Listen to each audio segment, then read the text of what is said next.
नमश्चंडिकाय। दुर्गा सप्तशती प्रथमोऽध्यायः। दुर्गा सप्तशती 700 श्लोकों का संग्रह है और उन 700 श्लोकों को 13 अध्यायों में बांटा गया है। सप्तशती के 700 श्लोकों में से इस पहले अध्याय में 104 श्लोक आते हैं। इस अध्याय में भगवती महामाया के प्रभाव से किस प्रकार मनुष्य मोह माया और संसार के बंधनों में फंस जाता है यह बताया गया है। साथ ही साथ देवी भगवती की महिमा और उनके स्वरूप और मधु और कैटभ राक्षसों के संहार का भी वर्णन है। आज हम दुर्गा सप्तशती के प्रथम अध्याय का विस्तार पूर्वक पठन करेंगे। राजा सूरथ और समाधि की कथा। मार्कंडेय जी बोले, सूर्य के पुत्र सावर्णी जो 8वें मनु कहे जाते हैं, उनकी उत्पत्ति की कथा विस्तार पूर्वक कहता हूँ, सुनो। सूर्य कुमार महाभाग सावर्णी भगवती महामाया के अनुग्रह से जिस प्रकार मनवंतर के स्वामी हुए वही प्रसंग सुनाता हूँ। पूर्व काल की बात है। सूरथ नाम के एक राजा थे जो चैत्र वंश में उत्पन्न हुए थे। उनका समस्त भूमंडल पर अधिकार था। वे प्रजा का अपने पुत्रों के भांति धर्मपूर्वक पालन करते थे। फिर भी उस समय कोला विध्वंसी क्षत्रिय उनके शत्रु हो गए। राजा सूरथ की दंड नीति बड़ी प्रबल थी। उनका शत्रुओं के साथ संग्राम हुआ। यद्यपि कोला विध्वंसी संख्या में कम थे तो भी राजा सूरथ युद्ध में उनसे परास्त हो गए। तब वे युद्ध भूमि से अपने नगर को लौट आए और केवल अपने देश के राजा होकर रहने लगे। समूची पृथ्वी से अब उनका अधिकार जाता रहा, किंतु वहाँ भी उन प्रबल शत्रुओं ने महाभाग राजा सूरथ पर आक्रमण कर दिया। राजा का बल क्षीण हो चला था, इसलिए उनके दुष्ट एवं दुरात्मा मंत्रियों ने वहाँ उनकी राजधानी में भी राजकीय सेना और खजाने को वहाँ से हथिया लिया। सूरथ का प्रभुत्व नष्ट हो चुका था, इसीलिए वे शिकार खेलने के बहाने घोड़े पर सवार होकर वहाँ से अकेले ही एक घने जंगल में चले गए। वहाँ उन्होंने मेधा मुनि का आश्रम देखा, जहाँ कितने ही हिंसक जीव अपनी स्वाभाविक हिंसा वृत्ति छोड़कर परम शांत भाव से रह रहे थे। मुनि के बहुत से शिष्य उस वन की शोभा बढ़ा रहे थे। वहाँ जाने पर मुनि ने उनका सत्कार किया। उन मुनि श्रेष्ठ के आश्रम में राजा सूरथ इधर उधर विचरते हुए कुछ काल तक वहाँ रहे।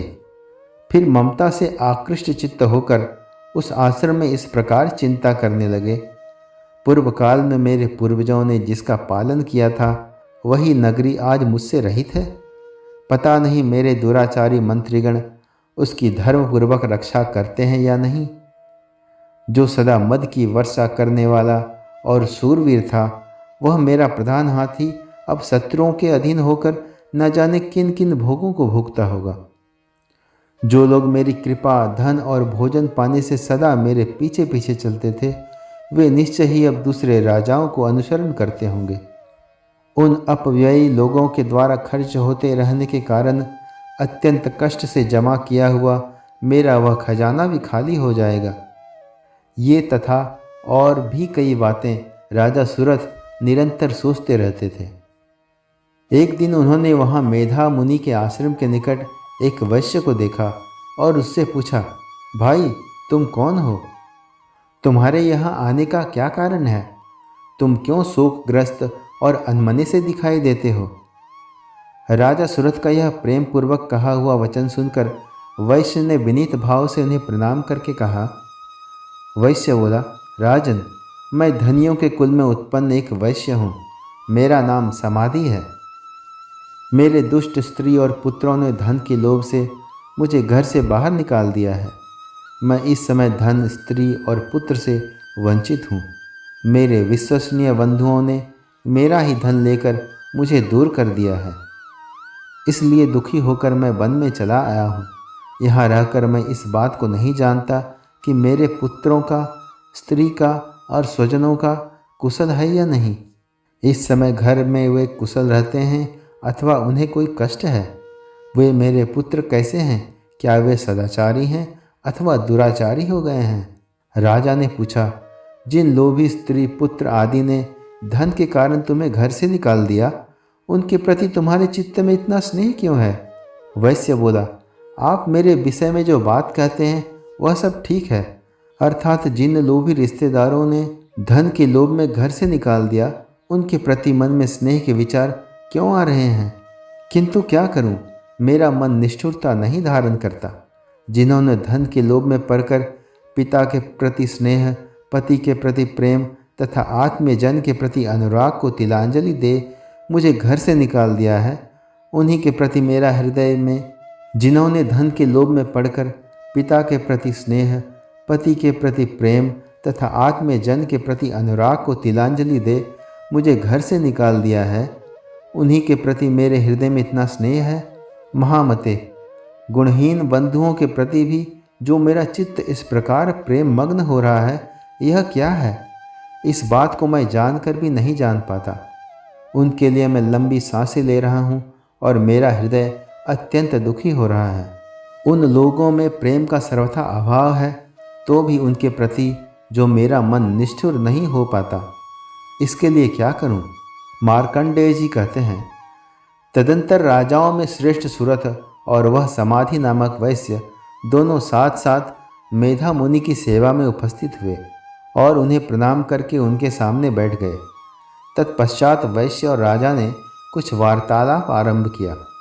राजा ने कहा, भगवन, मैं आपसे एक बात पूछना चाहता हूँ, उसे बताइए।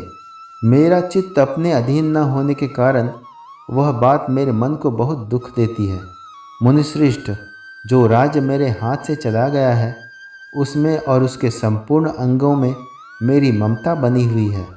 यह जानते हुए भी कि वह अब मेरा नहीं है, अज्ञानी की भांति मुझे उसके लिए दुख होता है। यह क्या है?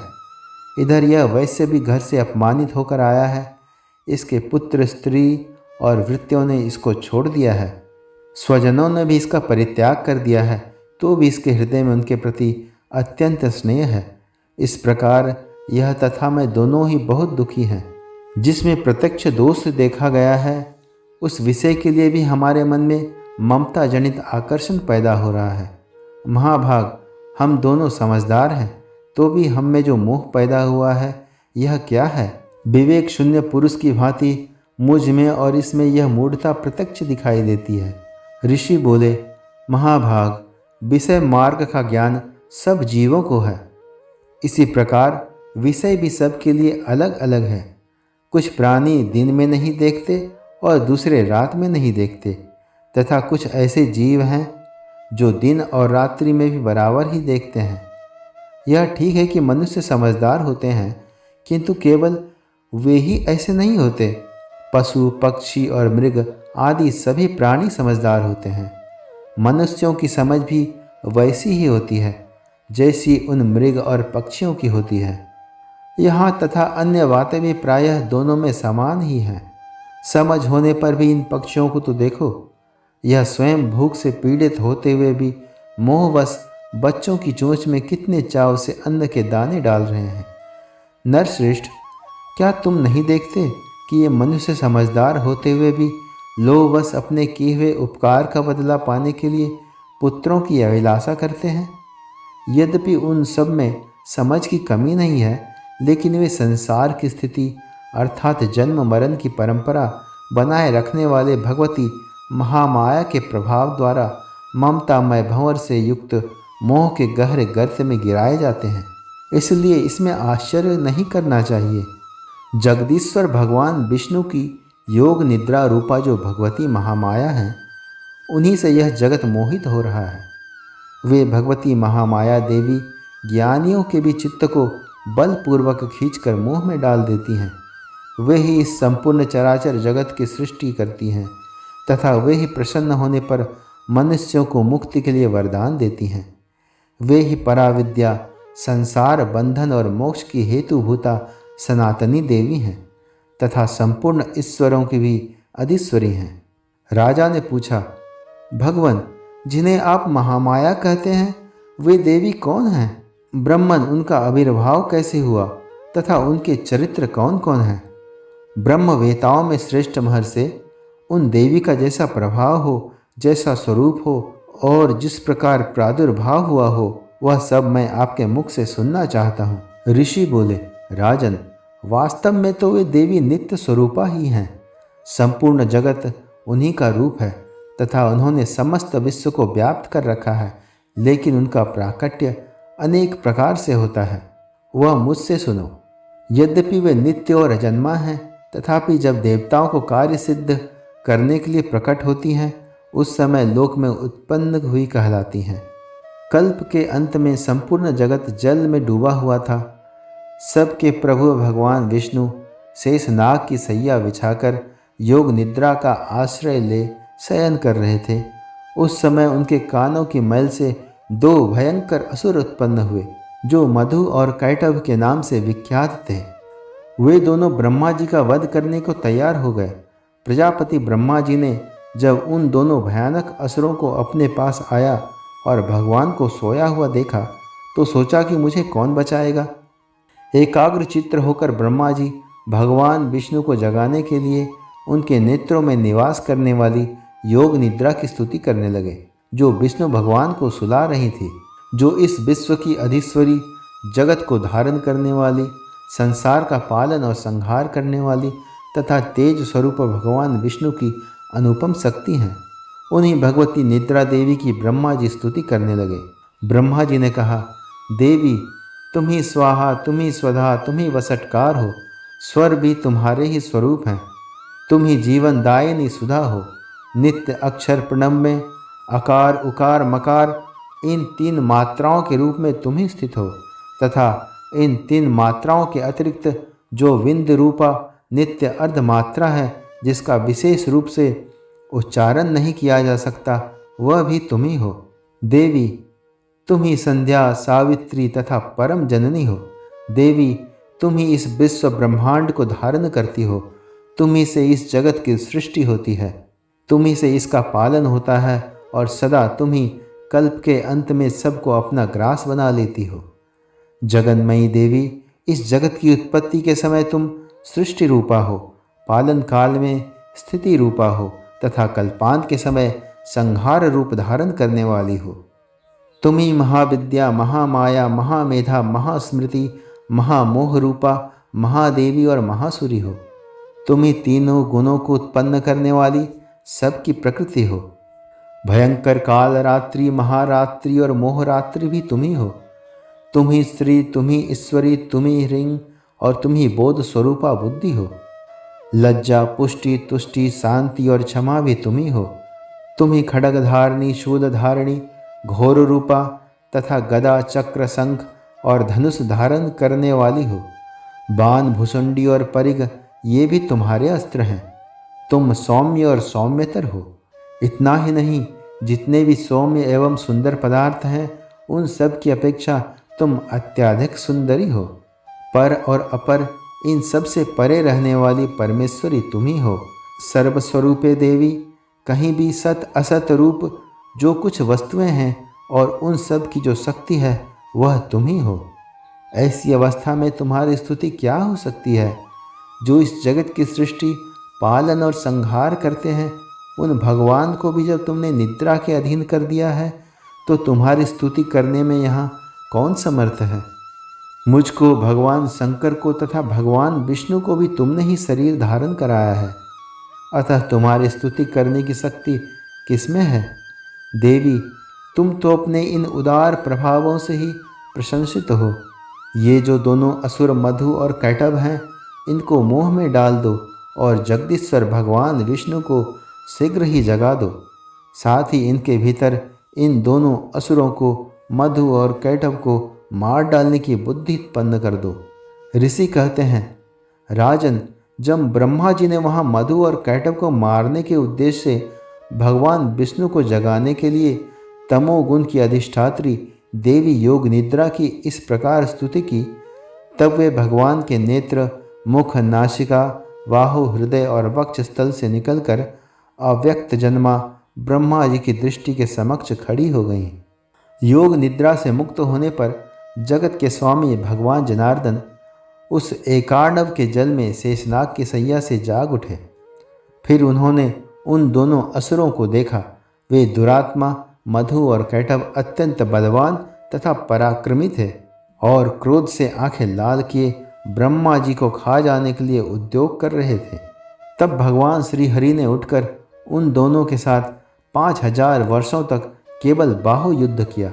वे दोनों भी अत्यंत बल के कारण उन्मत्त हो रहे थे। तब महामाया ने उन्हें मोह में डाल दिया और वे भगवान विष्णु से कहने लगे, हम तुम्हारी वीरता से संतुष्ट हैं, तुम हम लोगों से कोई वर मांगो। श्री भगवान बोले, यदि तुम दोनों मुझ पर प्रसन्न हो तो अब मेरे हाथों से मारे जाओ। बस इतना सा ही वर मांगा है, यहाँ दूसरे किसी वर से क्या लेना है। ऋषि कहते हैं, उन दैत्यों को अब अपनी भूल मालूम पड़ी। उन्होंने देखा कि सब जगह पानी ही पानी है और कहीं भी सूखा स्थान नहीं दिखाई दे रहा है। तब कमल नयन भगवान से कहा, जहाँ पृथ्वी जल में डूबी हुई ना हो, जहाँ सूखा स्थान हो, वहीं हमारा वध करो। ऋषि कहते हैं, तब तथास्तु कहकर शंख चक्र और गदा धारण करने वाले भगवान ने उन दोनों के मस्तक अपने जांघ पर रखकर चक्र से काट डाले। इस प्रकार ये देवी महामाया ब्रह्मा जी की स्तुति करने पर स्वयं प्रकट हुई थी। अब पुनः तुमसे उनके प्रभाव का वर्णन करता हूँ, सो सुनो। दुर्गा सप्तशती का यह प्रथम अध्याय यहीं पर संपूर्ण होता है। ओम नमः चंडिकाय। ओम नमः चंडिकाय।